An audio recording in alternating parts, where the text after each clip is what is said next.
Bisa didengar? Selamat pagi, Bu. Sudah terdengar. Oh, iya. Saya, Bu. Iya, ini maaf ya, tadi ada masalah teknis sedikit ya. Selamat pagi semuanya, salam sejahtera. Saudara-saudari sudah ujian ya tengah semester mengenai hukum pertanahan. Ya. Saya melanjutkan untuk perkuliahan ini untuk hukum pertanahan khususnya land reform. Ya, land reform itu sebagai bagian yang penting sekali, terutama katanya dengan politik hukum, ya politik hukum. Karena di dalam land reform di sini nanti kaitannya dengan masalah sebetulnya pasal 33 ayat 3. Tujuannya itu apa? Yaitu untuk sebesar-besar kemakmuran rakyat. Rakyat yang mana ya? Terutama warga negara Indonesia ya. Warga negara Indonesia itu sebagai bagian dari penduduk Indonesia. Penduduk kan bisa warga negara Indonesia, bisa warga negara asing. Ya, oke. Untuk materi pembelajaran land reform di sini ada 12 ya masalah poin ya. Yang mana ini yang 1 sampai 5 ini nanti yang mengajarkan saya ya. Kemudian 6 sampai 12 nanti diampu oleh Bapak Ricardo Simarmata. Ya. Saya harapkan saudara-saudari, mahasiswa-mahasiswi yang saya cintai ya, semangat untuk mengikuti perkuliahan ya. Boleh komentar, ya, bisa mengkritisi, bisa bertanya ya. Kita di sini sistem pembelajaran di sini kita pada dasarnya pemberian materi, diskusi ya, mendiskusikannya. Ya. Untuk land reform sebagai bagian penting di dalam hukum agraria nasional, nanti kita bicarakan mengenai latar belakang. Latar belakang di sini mengapa toh kita itu mengatur mengenai land reform? Mengapa harus ada land reform? Nah, nanti kita bisa lihat di negara-negara lain ya, atau di negara lain atau apa yang sudah dilakukan di dunia ini kaitannya dengan pengaturan land reform ya. Selintas tentu saja, tetapi bisa sebagai gambaran kita atau mengkaitkannya dengan apa yang sudah atau apa yang diatur di negara kita ya. Dan itu dapat dijadikan perenungan kita untuk perkembangan hukum di Indonesia. Hukum atau norma-norma yang ada mengenai land reform sekarang itu bagaimana? Kemudian permasalahannya apa? Mengapa kok tidak bisa berjalan? Dapat dikatakan land reform nanti hanya sedikit sekali ya yang dijalankan. Khususnya berkaitan dengan hanya distribusi tanah. Padahal land reform itu tidak hanya sekedar distribusi tanah ya. Tetapi lebih jauh lagi kaitannya dengan pasal 3 ayat 33 ayat 3 UUD 45 untuk sebesar-besar kemakmuran rakyat. Oke, itu selintas latar belakang. Kemudian landasan hukum ini UUPA, ini landasan hukum pokok ya. Kalau dikait-kaitkan ya bisa banyak sekali. Nah, ini Undang-Undang nomor 5 tahun 1960 mengenai peraturan dasar pokok-pokok agraria. Kemudian Undang-Undang nomor 56 tahun 1960 mengenai penetapan batas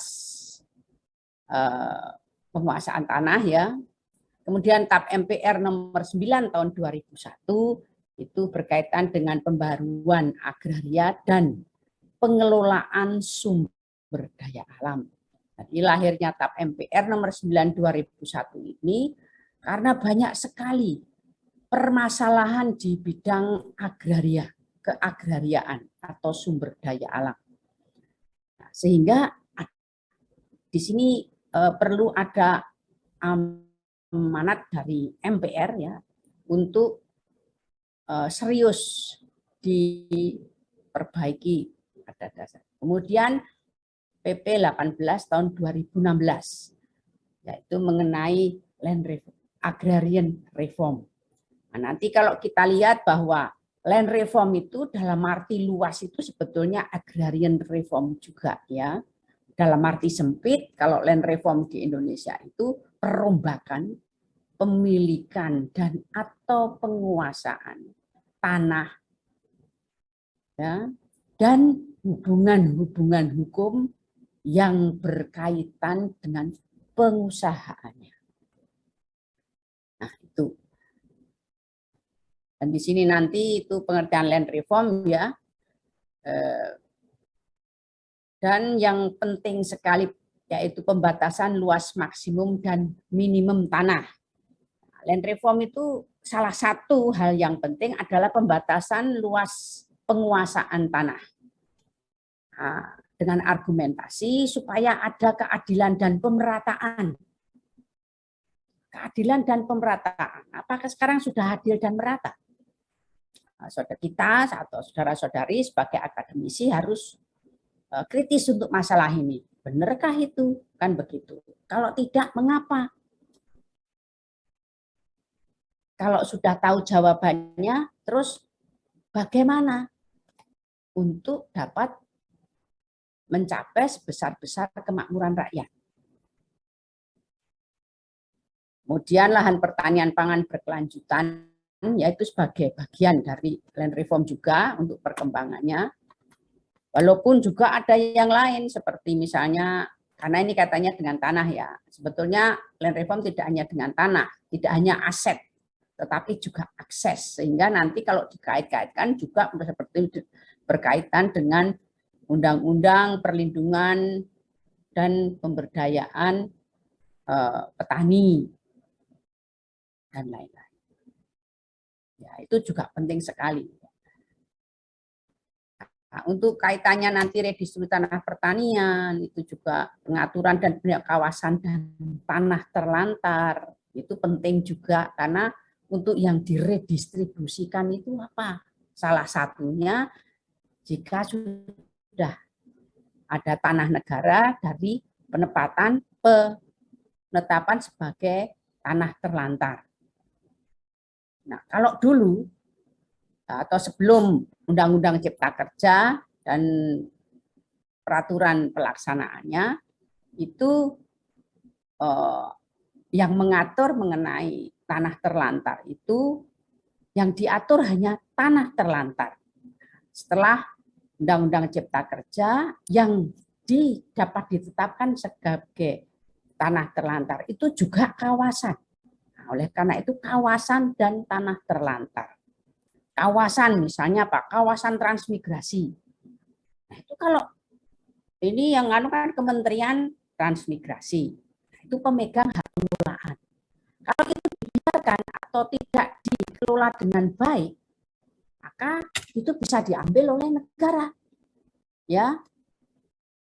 Dan itu bisa sebagai bagian diantaranya itu bisa kalau nanti dalam mekanismenya itu mengenai bank tanah, itu bisa bank tanah tetapi punya kewajiban 30% itu untuk agrarian reform. Kemudian reforma agraria yang berkaitan dengan land reform. Ya. Kemudian penyelesaian penguasaan tanah dalam kawasan hutan. Pemilikan tanah pertanian secara absente. Ya, itu juga adalah larangan pemilikan tanah di luar kecamatan. Ya. Ini pun juga bisa masalah. Kenapa? Bahwa pemilikan tanah absente itu pemiliknya itu harus di kecamatan untuk tanah pertanian harus di kecamatan yang sama. Tetapi sebatas apa? Ya, apakah betul-betul subjek hukum tersebut mengadakan kegiatan di bidang pertanian atau hanya sekedar KTP? Ya, kalau kita melihat peralihan tanah pertanian. Nah, ini dalam praktek kantor pertanian itu hanya yang penting KTP-nya satu kecamatan. Mengadakan kegiatan pertanian atau tidak kelihatannya diabaikan ya. Karena itu kemungkinan merasa bahwa itu bukan kewenangan kantor pertanahan ya. Logikanya kan harus koordinasi dengan Kementan misalnya. Nah, di sini absente.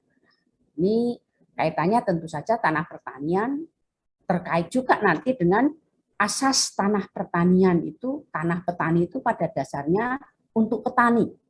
Ya, pasal 10 Undang-Undang Pokok Agraria. Di sana menyatakan bahwa pada asasnya tanah pertanian itu harus dikerjakan secara aktif sendiri oleh pemiliknya. Ya. Jadi di sini tanah pertanian itu pada asasnya untuk petani. Nah, di sini ya. Bagaimana? Terus kita akan bertanya, petani itu siapa tuh? Syarat sebagai petani itu apa? Ini penting pertanyaannya. Kenapa? Karena apakah negara, pemerintah punya data dan informasi mengenai petani, subjek hukum petani yang akan dilindungi, ya, yang mengusahakan. Apakah punya?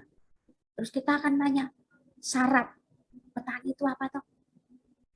Syarat orang menjadi petani di Indonesia itu apa syaratnya? Subjek hukum itu penting sekali. Nah, kalau kita melihat atau mendalami kita hukum pertanian, kita nanti di dalam konsentrasi itu mata kuliah konsentrasi sebelumnya ada hukum pertanian yang di kurikulum ya baru nanti masuk di reforma agraria. Di dalam hukum pertanian itu subjek hukum petani itu sangat penting sekali karena harus dijamin kesejahteraannya. Negara untuk dapat menjamin harus tahu subjek hukum petani itu yang mana, siapa, apa syarat-syaratnya. Karena itu juga sebetulnya pembentuk Undang-Undang Pokok Agraria itu juga tujuan dibuat atau dibentuknya UPA itu tujuan pertama dan utama itu untuk yang pertama adalah mensejahterakan rakyat tani. Dasar hukumnya apa? Dalam UPA di mana letaknya? Itu ada di penjelasan umum Romawi 1. Romawi 1 alinea terakhir. Di sana dinyatakan bahwa hukum agraria nasional atau UPA itu dibentuk untuk meletakkan dasar-dasar hukum agraria nasional dengan tujuan untuk mensejahterakan rakyat, terutama rakyat tani. Saudara-saudara harus buka ya, jangan percaya sama saya saja. Dibuka itu Undang-Undang Pokok Agraria. Itu tujuan yang pertama, kan di sana ada 3 A, B, C. Ya. Kalau yang B itu untuk unifikasi hukum. Ya, kesatuan hukum pertanah. Yang C itu untuk jaminan kepastian hak-hak atas tanah. Jadi di sini ada 3 tujuan khusus UUPA itu. Itu terletaknya ada di penjelasan umum Romawi 1 alinea terakhir. Saudara-saudari buka, benar tidak itu? Sehingga untuk tujuannya itu pembentuk undang-undang pokok agraria itu mengamanatkan kepada pemerintah, karena undang-undangnya, itu buatlah sistem hukum pertanian. Nomor 1 apa? Minimal subjek hukum petani itu punya data. Untuk dapat data apa? Oh, harus ada syarat-syarat sebagai petani itu apa? Nah, kalau kita lihat pertanian itu apa tuh sebelum kita bicara masalah subjek hukum ya. Tentu saja pertanian itu adalah pengusahaan lahan subur secara ekonomis berkelanjutan untuk produksi tanaman dan hewan. oleh karena itu ada kaitannya dengan undang-undang perkebunan, perikanan, ya, kemudian peternakan, undang-undang hortikultura itu juga mengatur. Hortikultura itu apa? Seperti buah-buahan, sayur-sayuran, ya, tanaman hias, bunga potong, itu termasuk hortikultura. Nah, itu di situ subjek hukum pelakunya siapa? Petani. Nah, itu syarat petani pada dasarnya di sana itu syaratnya hanya dua, yaitu satu, warga negara Indonesia, yang kedua adalah mereka yang mengadakan kegiatan di bidang pertanian. Syaratnya itu hanya dua. Saudara-saudari harus kritis, benar nggak itu? Coba saudara-saudari menelusur masalah itu ya. Saya konsen terhadap hukum pertanian. Nah, syaratnya warga negara Indonesia, saudari juga bisa jadi petani, ya, mengadakan kegiatan bidang pertanian. Syaratnya itu. Nah, tetapi di dalam praktek kaitannya dengan penguasaan tanah, ya.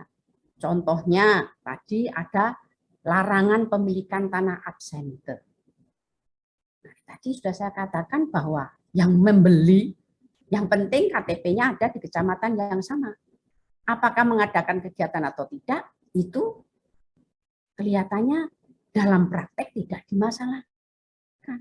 Sehingga syarat sebagai petani ini, syaratnya tinggal satu, karena yang satu gugur untuk penguasaan tanah.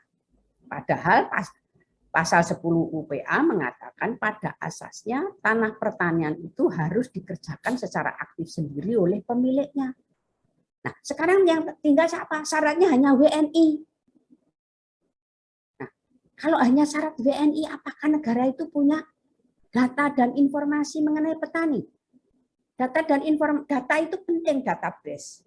Karena sebagai pijakan untuk mengadakan kebijakan. Dalam hal ini kebijakan di bidang pertanian.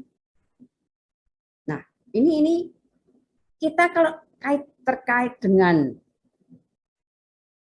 hukum pertanian atau tujuan pertama dan utama tadi dalam UPA, kita belum mulai. Bayangkan kita orang hukum bagaimana tanggung jawabnya? Ini tanggung jawab orang hukum membentuk sistem hukum pertanian. Argumentasinya apa kok belum dimulai? Subjek hukum petani saja seperti itu. Hukum itu harus logis. Kalau tidak logis itu bukan hukum. Ya ada undang-undang perlindungan dan pemberdayaan petani. Kalau subjek hukumnya petani yang mana nggak ngerti atau tidak punya, gimana mau dilindungi? Baik untuk kebutuhan tidak hanya tanah saja, mengenai pupuk, bibit, terus sistemnya bagaimana melindunginya. Di situ menjadikan seperti teori domino.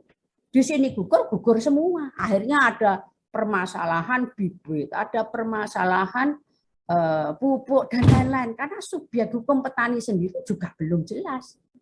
Yang mana dari kebijakan yang ada itu, itu dengan melalui apa? Melalui koperasi misalnya. Yang disejahterakan itu petani, bukan koperasi. Ya, saudara-saudari kalau mau mengemukakan pendapat, komentar, atau menyanggah, ingin bertanya, silahkan ya langsung saja. Supaya saya merasa saya bukan seperti radio. Begitu, Mbak Ana? Saya ingin cek ini, Mbak Ana, ada enggak? Ana EM Panjaitan. Selamat pagi, Mbak Ana. Selamat pagi, Bu. Nah, ada yang ditanyakan enggak atau komentar? Enggak, Bu, enggak ada. Oke. Tapi Terima mengerti, kasih, Bu. Mengerti, Bu. Oke, good. Ya. Jadi ini tugas orang hukum ya. Chance atau kesempatan sekali orang hukum itu kita masuk fakultas hukum itu semua itu cari masalah. Loh, kok bisa? Orang hukum itu cari masalah. Kenapa? Karena mempunyai tugas, yaitu memecahkan masalah. Syaratnya untuk memecahkan masalah harus tahu masalah apa yang akan dipecahkan.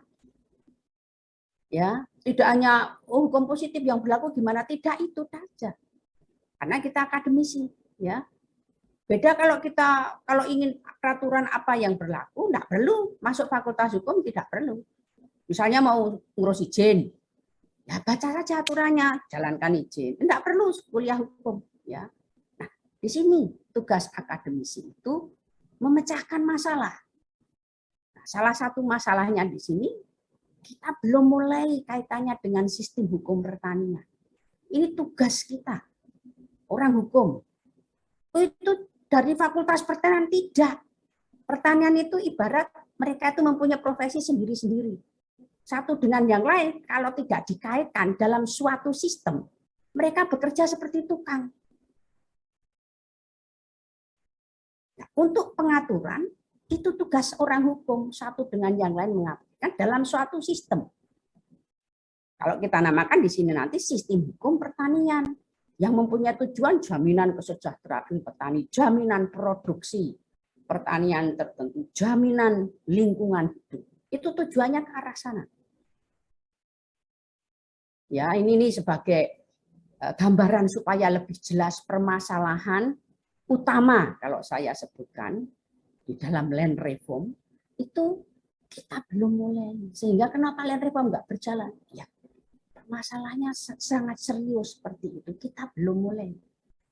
Sehingga peraturan perundang-undangan yang ada itu harus ditafsirkan kembali, direkonstruksi, dan diciptakan supaya berkelanjutan. Misalnya subjek hukum saja belum ada data. Orang hukum bagaimana? Tugasnya mengatur. Sebetulnya tidak hanya mengatur saja, untuk masa depan bagaimana. Misalnya bagaimana sistem hukum waris usaha pertanian. Jelas, kalau untuk generasi ke generasi, usaha pertanian itu harus diwariskan oleh generasi berikutnya. Kalau anak-anaknya, turunannya atau siapa tidak mau, harus dijual. Karena yang mengerjakan usaha pertanian itu harus petani. Konsisten dengan asas pasal 10 Undang-Undang Pokok Agraria. Bahwa tanah pertanian dikerjakan secara aktif sendiri oleh pemiliknya. Itu tugas kita, menjalankan atau mengacu atau mengatur yang mengacu pada pasal 10 Undang-Undang Pokok Agraria. Ya, jadi asas itu tidak hanya sekedar hiasan. Itu suatu pedoman yang kita harus mengacu ke sana. Hukum-hukum normatif yang bertentangan dengan asas itu pada dasarnya gugur. Ya, kalau Hegel mengatakan hukum itu harus rasional. Kalau tidak rasional itu bukan hukum. Ya, nanti dibuka lagi pengantar ilmu hukum ya. Nah, juga di sini pengaturan nanti untuk land reform dijelaskan oleh Bapak mengenai gade tanah pertanian dan perjanjian bagi hasil. Pada dasarnya perjanjian gade tanah pertanian dan perjanjian bagi hasil itu dasarnya adalah hukum adat. Mengapa kok pemerintah mengatur?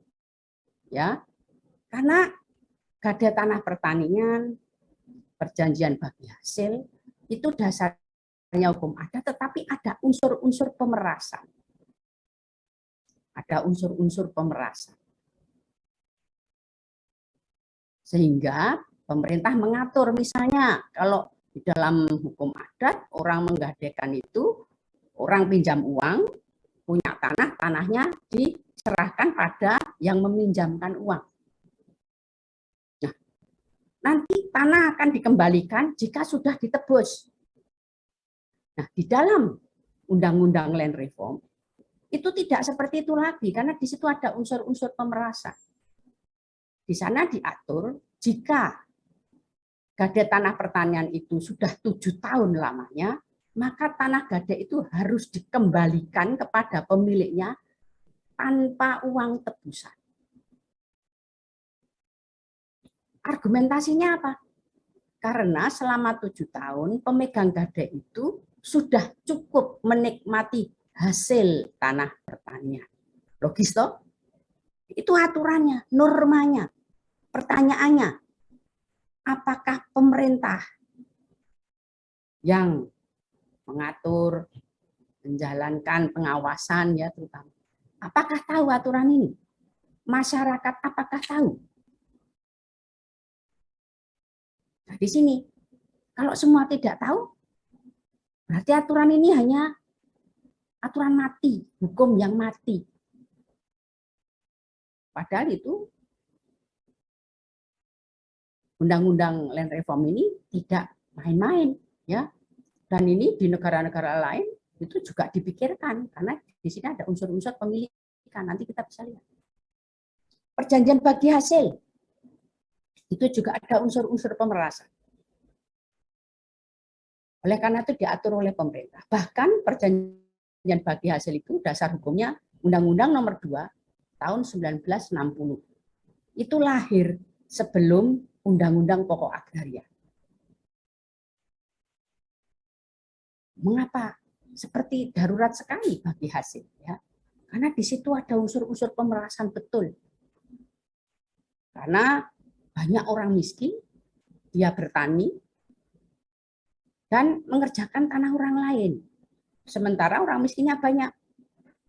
Sebagai petani, petani dalam arti petik ya, itu bersaing untuk mendapatkan tanah garapan. Nah, ini ada yang namanya sromo kalau Jawa. Sromo itu, uang sromo itu mereka memberi uang atau sesuatu kepada pemilik tanah supaya yang bersangkutan itu diberi tanah pekerjaan itu. Nah, ini dianggap unsur pemerasan supaya ada tanah garapan. Nah, itu dilarang oleh Undang-Undang Pokok, oleh Undang-Undang Land Reform. Kemudian untuk bagi hasil itu setiap produk pertanian itu beda-beda, tidak 1:1, misalnya untuk beras beda dengan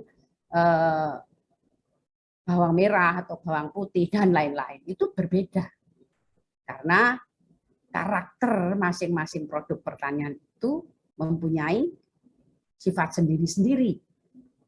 Nah, ini juga diatur. Gimana mengaturnya? Tentu saja di dalam Undang-Undang Land Reform yang umum tadi, undang-undang harus diatur.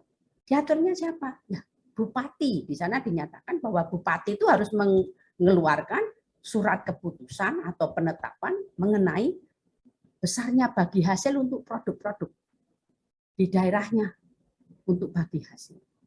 Pertanyaannya, apakah bupati pada tahu ada Undang-Undang Nomor 2 1960 bagi hasil? Rakyat tahu tidak? Kepala desa tahu tidak? Karena kepala desa nanti yang menyaksikan perjanjian bagi hasil karena harus dibuat secara tertulis. Syaratnya kalau itu dapat dijalankan harus ada SK Bupati. Kalau atau penetapan bupati, kalau bupati saja tidak tahu aturannya, tentu saja nggak ada aturannya. Artinya apa? Bisa-bisa Undang-Undang Nomor 2 1960 ini yang mengatasi atau sebagai mengatasi permasalahan di masyarakat yang ada pemerasan, itu menjadi undang-undang yang mati.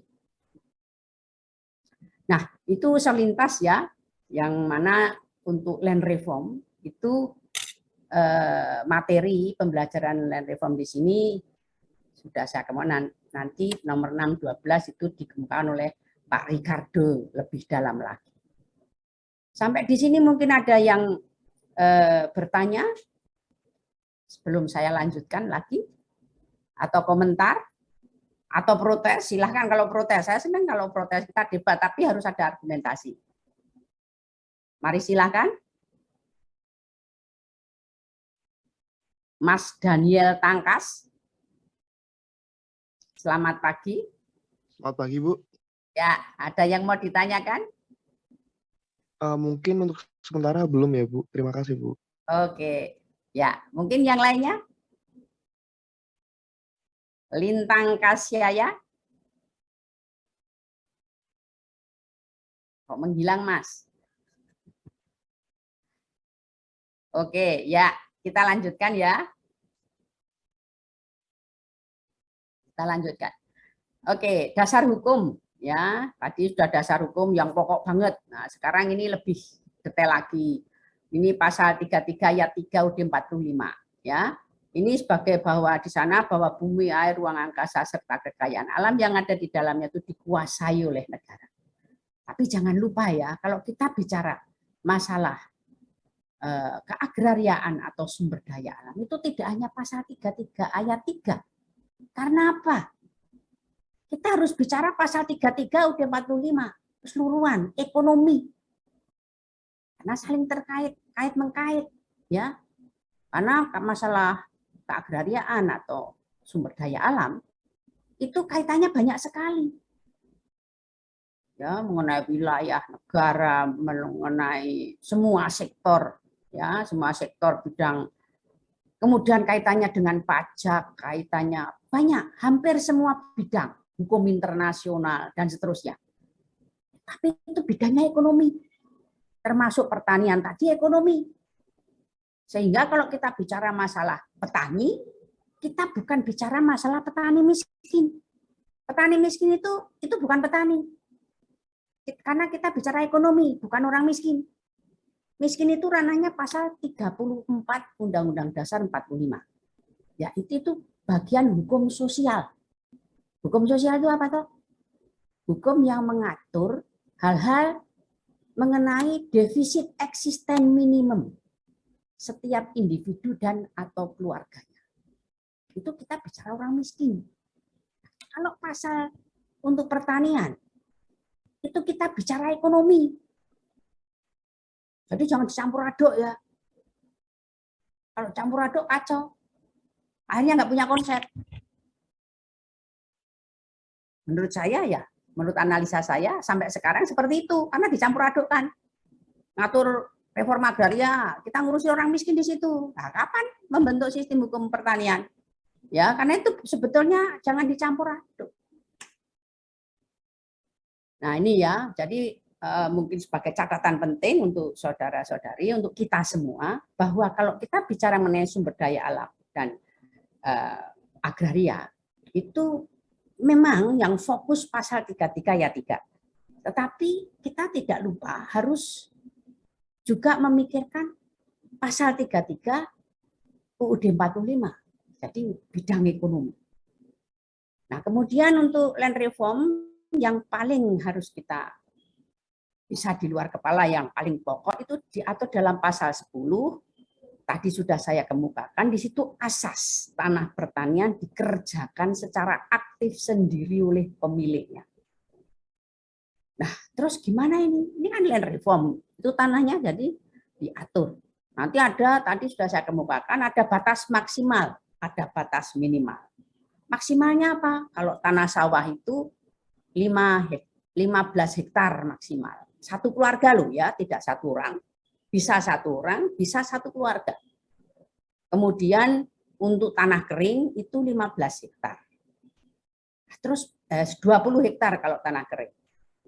Terus pertanyaannya, nah itu Bu, hukum hak guna usaha itu bisa ribuan hektar. Atau badan hukum yang menguasai tanah-tanah itu bisa berhektar-hektar tanah pertanian, itu bisa bagaimana? Nah, di sini, di dalam land reform, untuk batas luas maksimum itu hak guna usaha dan tanah pertanian yang dikuasai oleh badan hukum, itu dikecualikan dari land reform, objek tanah land reform. Jadi di sini menyimpangi, kalau dikecualikan berarti menyimpangi dari pasal 10 ya, asas tanah pertanian dikerjakan secara aktif sendiri. Kita orang hukum harus berpikir bahwa kalau yang namanya pada asasnya itu pada dasarnya harus ya, tetapi ada sesuatu kalau itu pengecualian.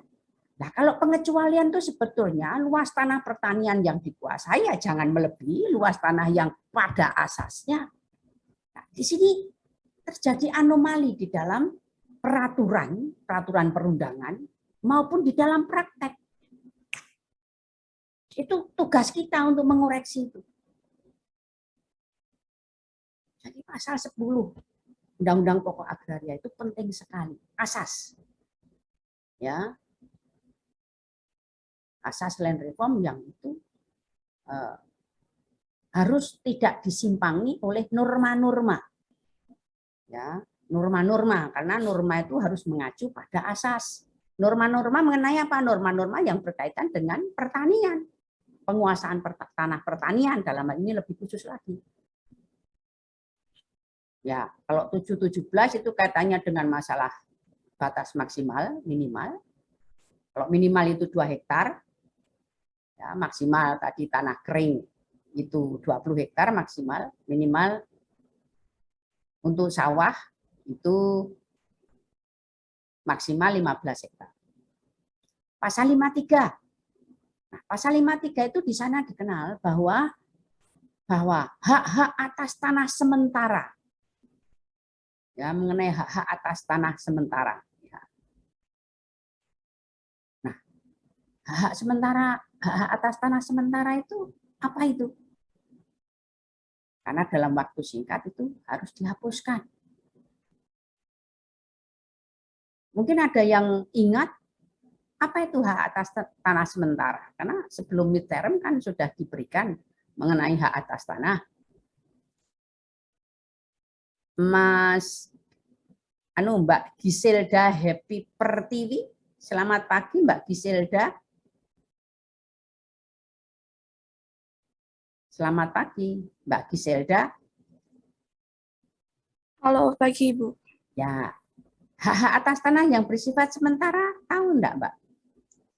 Ingat tidak? Saya ingat saya saja ya Bu. Ya. Yang saya ingat hak atas tanah sementara itu misalnya kayak hak sewa Ibu. Ya, betul. Terus apa lagi? Hak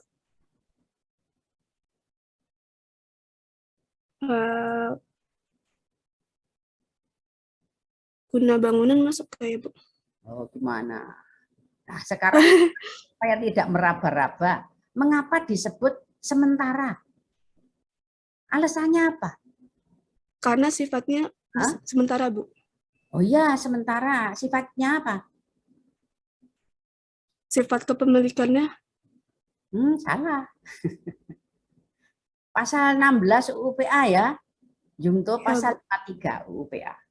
Bahwa hak atas tanah sementara itu tadi sudah disebutkan hak sewa. Yang lainnya hak bagi hasil, hak gade. Itu pada dasarnya kan menyimpangi pasal 10. Asas tanah pertanian dikerjakan secara aktif sendiri oleh pemiliknya, toh? Nah, karena mengandung unsur-unsur pemerasan dalam praktek. Nah, itu dalam disebut hak atas tanah sementara itu dalam waktu singkat pembentuk undang-undang itu menginginkan hak atas tanah yang bersifat sementara itu hapus. Artinya nggak ada lagi. Sehingga berlaku betul pasal 10 Undang-Undang Pokok Agraria. Asas tanah pertanian dikerjakan secara aktif sendiri oleh pemiliknya. Itu ya, Mbak Giselda dan yang lainnya ya. Oke, Bu, makasih Bu. Nah, jadi bukan karena batas waktu, tidak. Nggak ada katanya dengan batas waktu. Tetapi hak atas tanah yang bersifat sementara seperti hak gade, bagi hasil, sewa itu supaya cepat dihapuskan. Dan aturlah yang mengacu ke pasal 10 Undang-Undang Pokok Agraria. Asas tanah pertanian dikerjakan secara aktif sendiri oleh pemiliknya. Paham ya? Dan ini penting sekali untuk land reform. Sehingga kalau sewa bagi hasil, coba kita lihat. Saya pernah meneliti di masyarakat hukum adat. Kan tanahnya itu kan ada tanah negara, tanah adat, tanah perseorangan ya untuk status hukumnya kita. Nah ini tanah pertanian pada dasarnya kalau diatur land reform di sini tanah milik ya, tanah negara enggak karena seperti tadi HGU itu dikecualikan.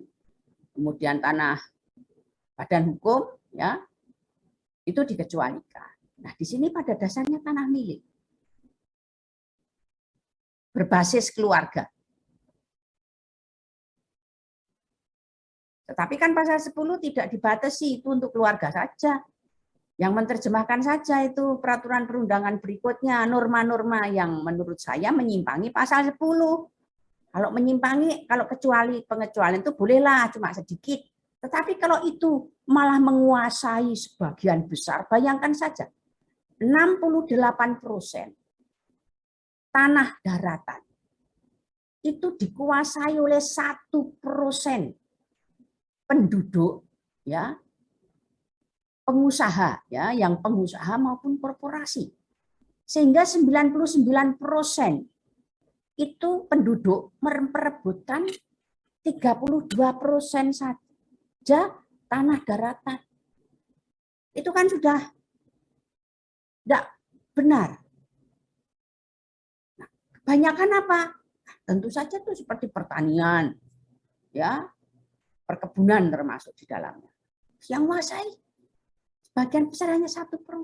Dan itu menyimpangi pasal 10. Karena mereka mungkin juga tidak bekerja. Ya, hanya investasi. Dan itu tidak dikehendaki. Ya, tidak dikehendaki pembentuk undang-undang pokok agraria pada dasarnya. Karena tadi sudah lihat tujuan pertama dan utama, tujuan untuk mensejahterakan rakyat, terutama rakyat tani. Kan saling berkaitan itu. Bukan berarti di luar pertanian tidak penting, juga penting. Karena sebesar-besar kemakmuran rakyat, terutama rakyat tani, atur itu pertanian. Yang lainnya nanti akan nyusul. Oke, tadi untuk dasar hukum juga Undang-Undang 56 1960 meluas tanah pertanian, ya, PP peraturan pelaksananya PP 224 1906 pelaksanaan pembelian tanah dan pemberian ganti kerugian, dan TAP MPR 9 2001 tentang pembaruan agraria dan pengelolaan sumber daya alam. Ya.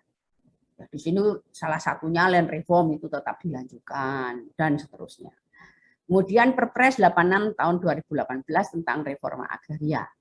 Nah, di sana saudara-saudari akan menemukan bahwa petani itu macam-macam jenisnya, ya, yang gurem dan seterusnya. Nah, ini reforma agraria benar enggak? Ya, logika loh, kita orang hukum harus logis. Kita bicara agraria itu bicara ekonomi, bukan orang miskin.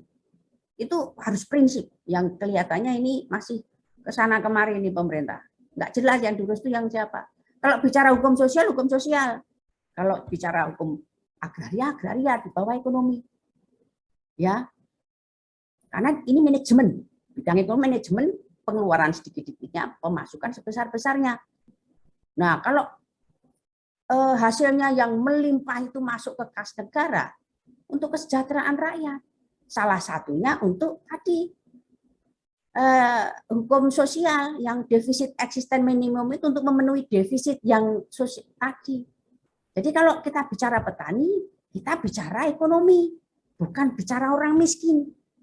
Selama itu masih konsep berpikirnya, mindsetnya masih mencampur adukan, kita masih main-main. Itu analisa saya ya. Kalau ada yang tidak sependapat silahkan ya. Ini terbuka, kita diskusi. Ya. Oke. Undang-Undang 2 tahun 1960 tadi sudah saya kemukakan bagi hasil, ya. Undang-Undang 39 2005 tentang pelindungan lahan pertanian pangan berkelanjutan, ya. Nah, ini juga tanah pertanian berkelanjutan. Yang pelakunya siapa? Petani. Petaninya itu pemilik atau bagi hasil dan seterusnya. Nah, itu nanti lebih sebetulnya berjalan enggak sih, ya? Lahan pertanian pangan berkelanjutan, ya. Nah, petaninya dijamin enggak? Selama enggak dijamin, ya sah-sah saja dia jual. Orang itu milik dia. Kalau enggak dijamin kan risiko tinggi. Apalagi itu misalnya dekat jalan raya yang nilainya tinggi, sehingga kalau itu dijual, uangnya dimasukkan bank, bunganya saja bisa hidup misalnya. Ya, dia mendingan jual. Kalau diusahakan dengan pertanian,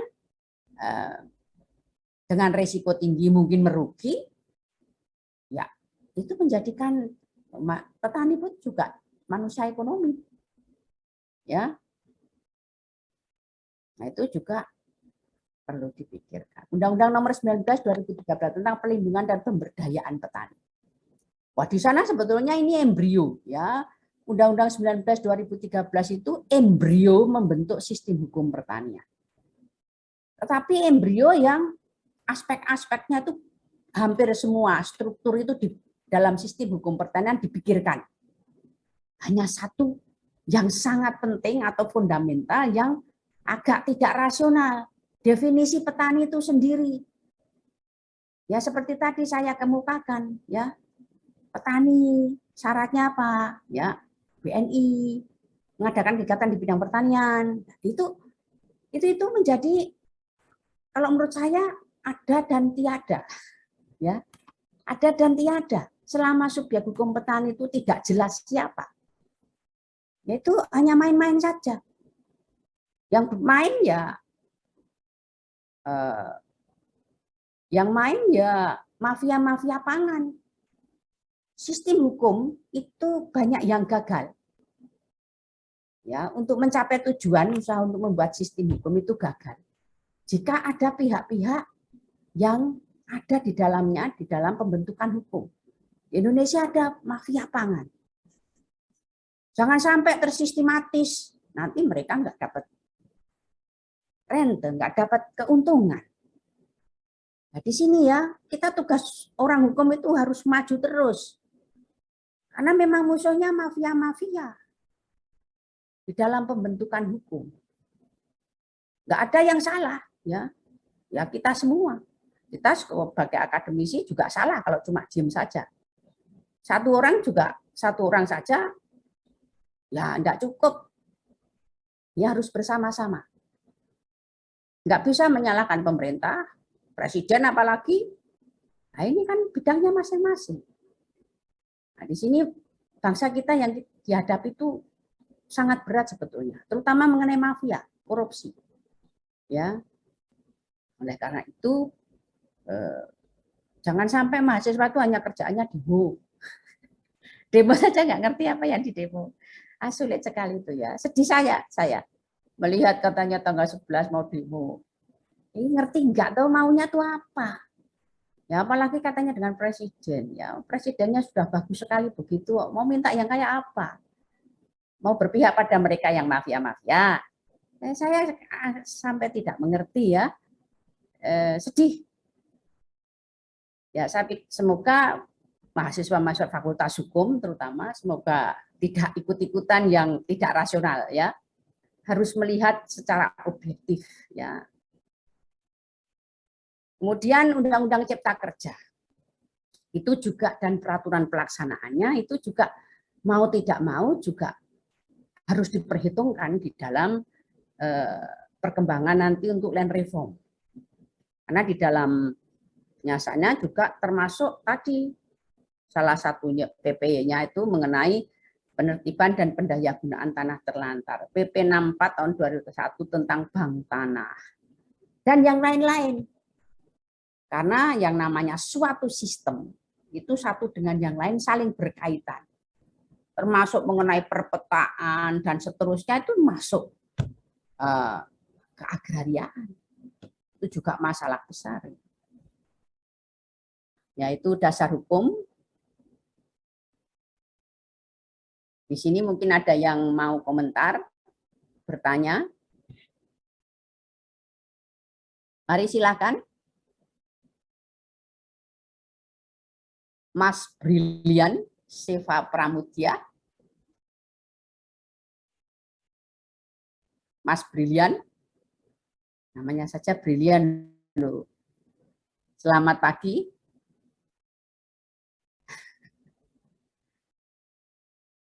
Ini panggilannya Mas Brilian, Seva atau Pramudya?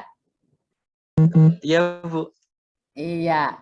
Ada yang mau disampaikan?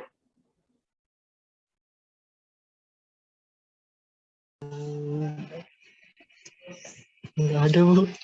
Oh, tidak ada. Tapi jelas apa yang saya kemukakan, mengerti, didengarkan? Cukup jelas, Bu. Oke. Nah, kita lanjut. Mungkin ada yang lain?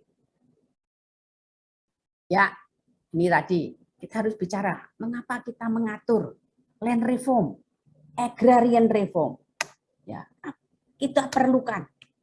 Apalagi keadaan Indonesia seperti sekarang ini, ya, penguasaan tanah, penguasaan sumber daya alam yang tidak seimbang. Ya, sebetulnya kita kalau kita bicara mengenai tidak seimbang, itu kemungkinan boleh-boleh saja. Asal pasal 33 ayat 3 itu diingat, manajemennya bagus sekali, akhir-akhirnya masuk ke kas negara sebesar-besar kemakmuran rakyat.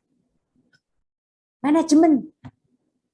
Boleh-boleh saya yang menguasai 1, 2, 3. Silakan. Bisa. Kalau itu memang untuk sebesar-besar kemakmuran rakyat. Ya.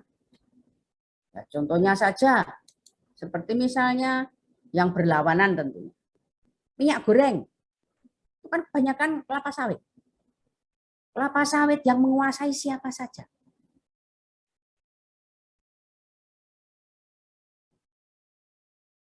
Tidak boleh ada monopoli di bidang agraria. Pasal 13 UU PA.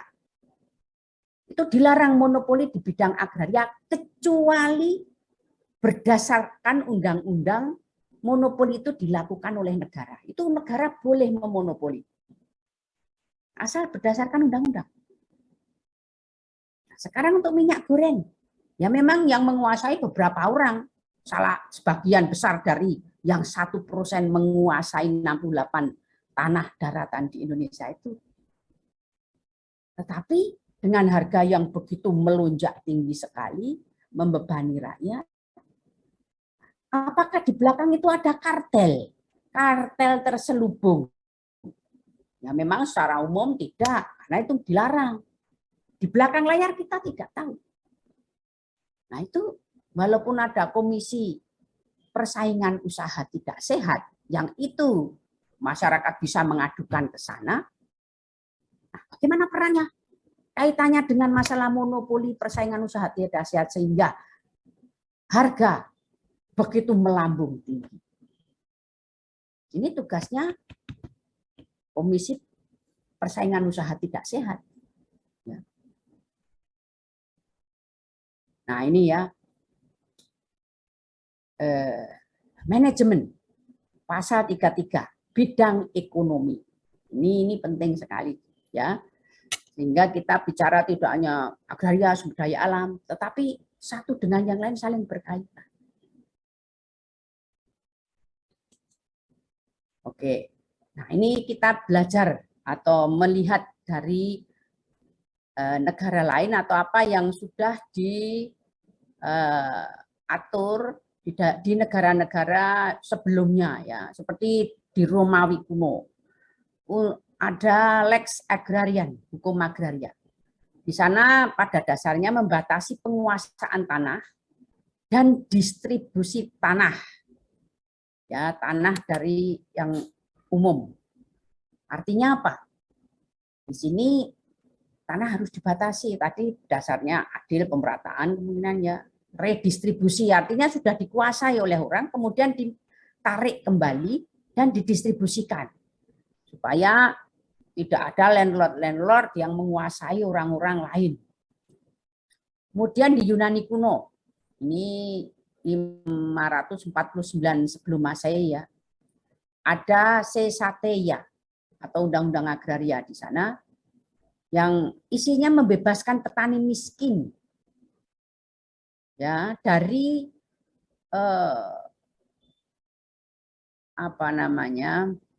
pemerasan baik oleh pemegang gade, kemudian ya tadi untuk gade di Indonesia juga diatur bahwa supaya tidak ada pemerasan maksimal 7 tahun harus dikembalikan tanpa uang tebusan. Negara kita sudah ngatur, cuma dijalankan enggak itu loh. Bagaimana bisa dijalankan? Minimal punya data. Nah, datanya punya enggak? Itu pertanyaannya. Kalau enggak punya ya itu aturannya akan mati. Enggak punya data, gimana ngontrolnya? Ya.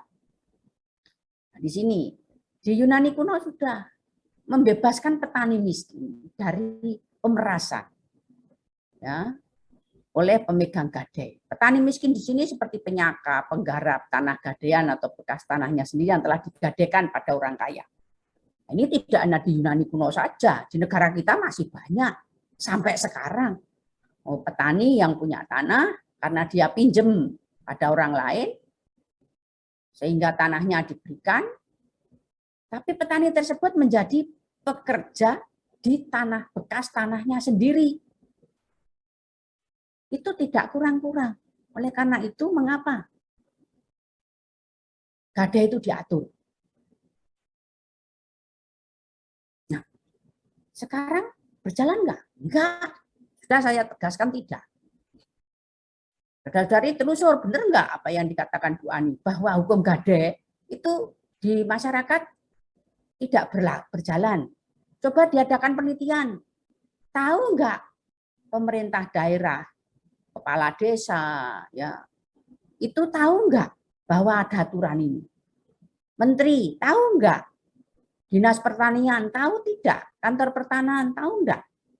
Kalau enggak tahu semua artinya apa? Ya undang-undang ini enggak mati. Padahal itu sudah diusahakan betul oleh pembentuk undang-undang sebagai pelaksanaan Undang-Undang Pokok Agraria dengan Undang-Undang 56 tahun 1960. Itu sudah sedini mungkin diantisipasi. Nah, kalau tidak berjalan, nah ini terus bagaimana? Ya. Dan juga mengenai bagi hasil, nanti kan setelah gade, dia mengerjakan tanahnya sendiri yang sudah digadekan itu, nggak bisa yang dijual-jual, kemudian mengerjakan tanah itu dengan sistem bagi hasil. Ya itu tadi, pemerasan lagi bisa di situ. Oleh karena itu Undang-Undang 2 tahun 1960 itu sebetulnya pada tahu tidak kalau ada undang-undang itu. Terutama bupati. Kalau kepala desa menjalankan itu kan berdasarkan penetapan bupati. Kalau bupati tidak tahu, ya berarti undang-undang bagi hasil itu mati.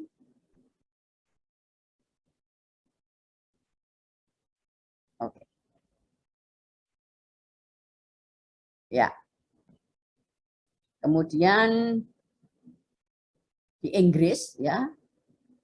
Sebelum Inggris, revolusi Perancis dulu saja. Ini kelihatannya kok lama-lama ya.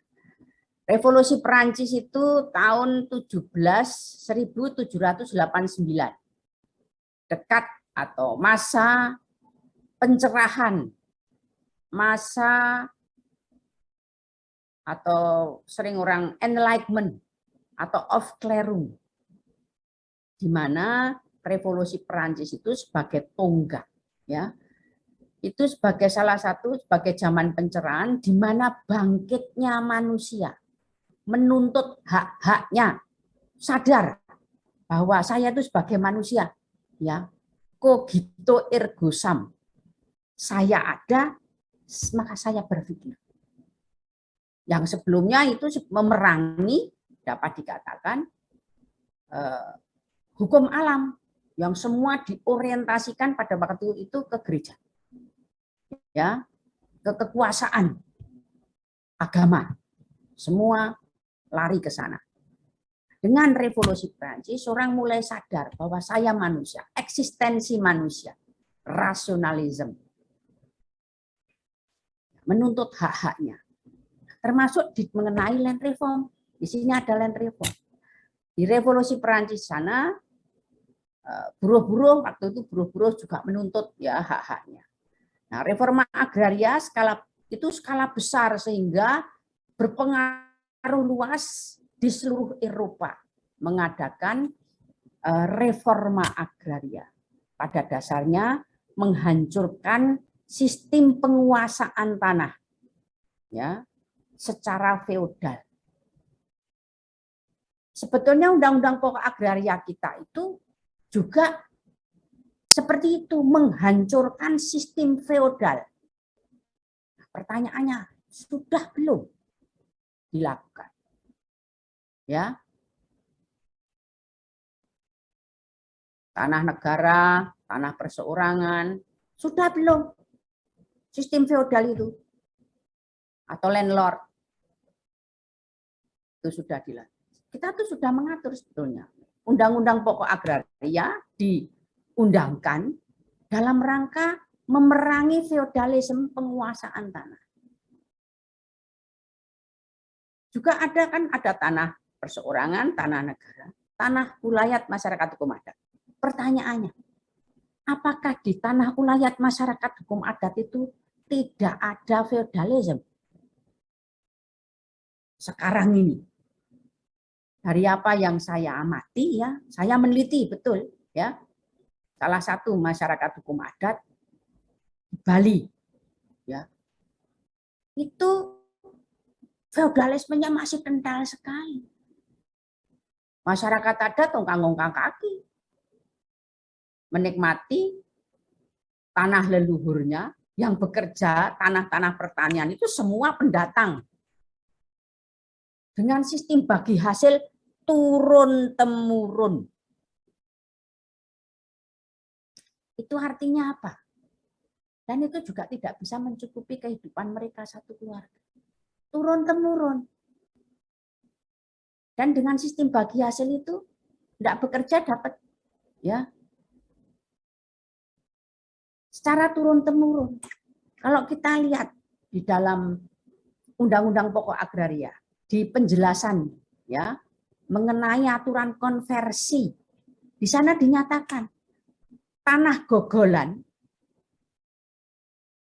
khususnya tanah gogolan tetap itu artinya turun-temurun ya, itu dikonversi menjadi tanah milik bagi penggarapnya. Ya toh? Nah, sudah dilaksanakan belum? Ya, tidak tersentuh. Data enggak punya. Siapa yang saya teliti itu? Waktu itu yang saya teliti pemerintah enggak ada data. Enggak ada data petani penggarap itu dengan sistem bagi hasil yang turun-temurun itu. Yang tahu itu waktu itu baru didata oleh penyuluh lapangan dari Dinas Pertanian. Itu baru didata. Oh, ini tanah dari milik siapa? Dari masyarakat hukum adat itu. Ya, kantor pertanian nggak ngerti sama sekali. Pemerintah nggak ngerti. Kantor pertanian yang seharusnya menjalankan, yang terutama ya menjalankan mengenai penguasaan tanah itu belum disentuh. Dan di situ sistem feodalisme kental sekali seperti zaman dahulu kala. Dapat dikatakan itu baru tanah pertanian loh. Kita belum bicara tanah hutan masyarakat hukum adat. Nah, itu juga yang memelihara hutan itu pendatang, dan mereka setiap 2 minggu harus mengantarkan, kalau dulu saya wawancara itu salah satu saja karena memang penelitian saya tidak situ. Dia harus mengantar tuak. 1 jirigen atau berapa di situ bagi hasil. Bayangkan, dia harus jalan dulu dari hutan itu 2 jam untuk menuju masyarakat hukum adat itu yang dia harus menyetorkan. Dapat berapa dia? Dia harus nyari climbing ke pohon itu, harus mengolahnya, ya. Dia dapat berapa? Jangan dipikir masyarakat hukum adat dilindungi, oke dilindungi. Tapi juga dia harus memperhatikan hukum nasional. Dia menjalankan kewajiban.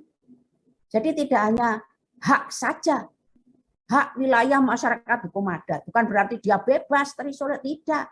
Dia harus menghormati, menjalankan hukum nasional.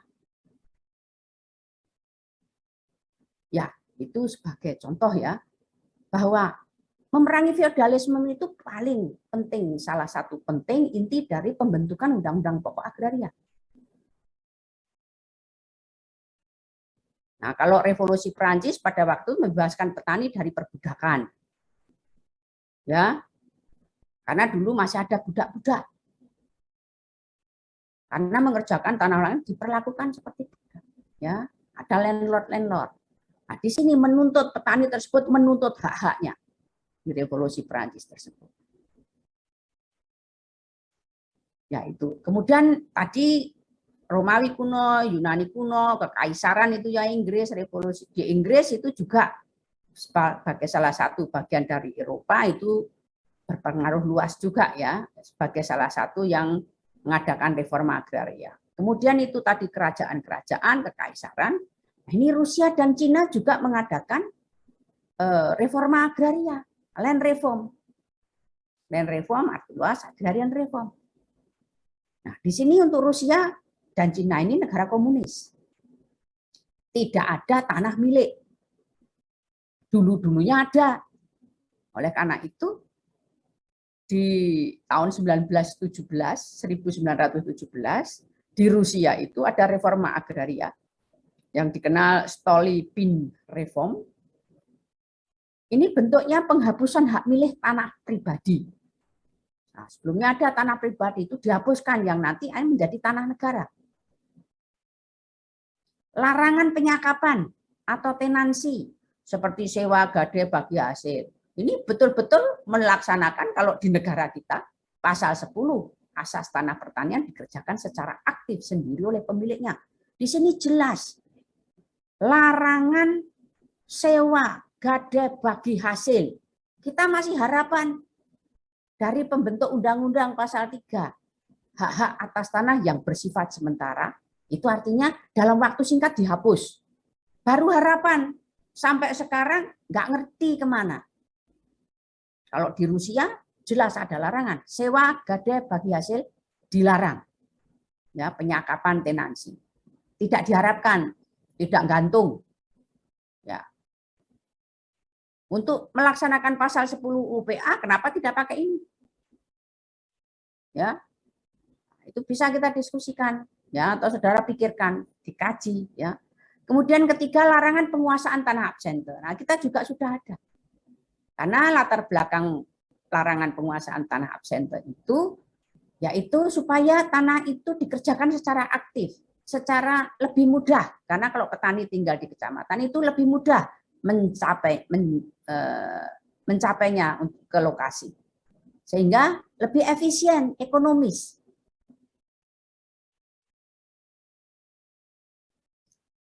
Penentuan hak garap. Penentuan hak garap itu sebetulnya dalam hukum adat pun ada ya, seperti sistem bergilir dan seterusnya. Itu ada penentuan hak garap. Juga luas tanah yang dikuasai. Ya, penentuan luas hak tanah garapan berdasarkan kriteria luas tanah yang benar-benar digarap. Wah, ini kalau kita terapkan pasal 10 UUPA ya ini ya. Kemudian 5, larangan menggunakan buruh upahan. Ya. Jadi di sini betul-betul murni itu ya. Nah, di sini cuma yang tidak cocok di negara kita itu hak milik tidak dihargai. Nah, itu tidak cocok.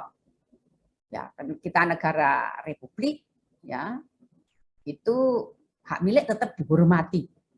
Tetapi yang lainnya saya pikir itu bagus supaya mengacu pasal 10 UPA.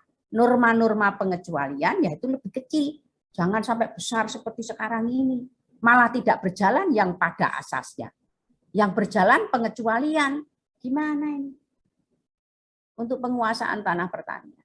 Ini penting sekali pertanian. Ya, nyawa bagi penduduk. Karena di sini kaitannya nanti dengan harga pangan dan seterusnya. Di Cina mengadakan struktur penguasaan tanah, ya, menata kembali struktur penguasaan tanah. Jadi tanah dibagi kembali kepada petani penggarap secara kolektif, tetapi secara kolektif ya, jadi tidak berbasis keluarga. Ya, beda dengan di Revolusi Perancis. Nah, kita cocok sesuai dengan waktu Revolusi Perancis, berbasis keluarga, dan kita pun mengatur itu. Ya, di dalam Undang-Undang Land Reform, Undang-Undang 56 tahun 1960. Berbasis keluarga. Keluarga artinya bisa perseorangan, bisa keluarga. Tetapi harus jelas, subjek hukum petani itu siapa, bagaimana syarat-syaratnya. Yang menjadikan pemerintah, bagaimana menjadikan pemerintah punya data dan informasi petani tersebut untuk konstruksi kebijakan. Selama itu enggak ada omong kosong. Walaupun ada undang-undang perlindungan petani dan seterusnya. Main-main semua. Itu tugas kita. Menafsirkan kembali, merekonstruksi. dan menciptakan sistem hukum baru. Ya. Yang mengacu pada asas tentunya.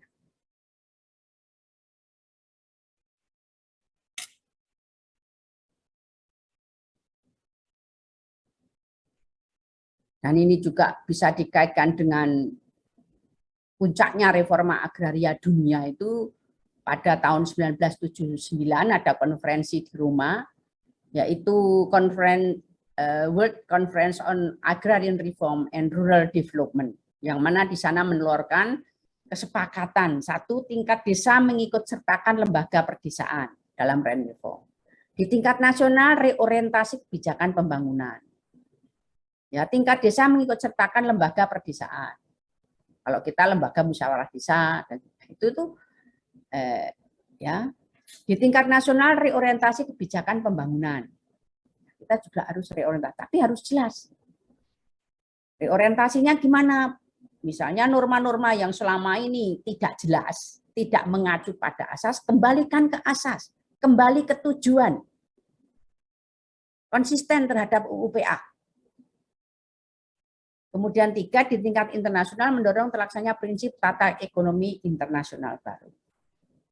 Kaitannya World Trade Organization dan seterusnya. Ya, tata niaga. Kalau kaitannya pertanian, kalau kita bicara ekonomi. Ya.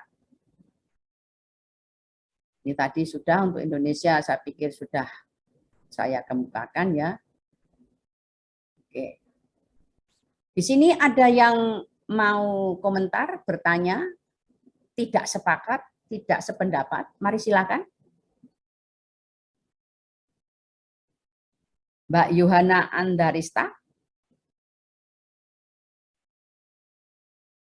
Ya, Bu. Ada yang mau ditanyakan, ada komentar? Untuk saat ini belum ada, Bu. Terima kasih. Oke. Ya, yang lainnya mungkin sebelum saya akhiri. Kita kuliah biasanya berapa lama toh? 50 menit ya.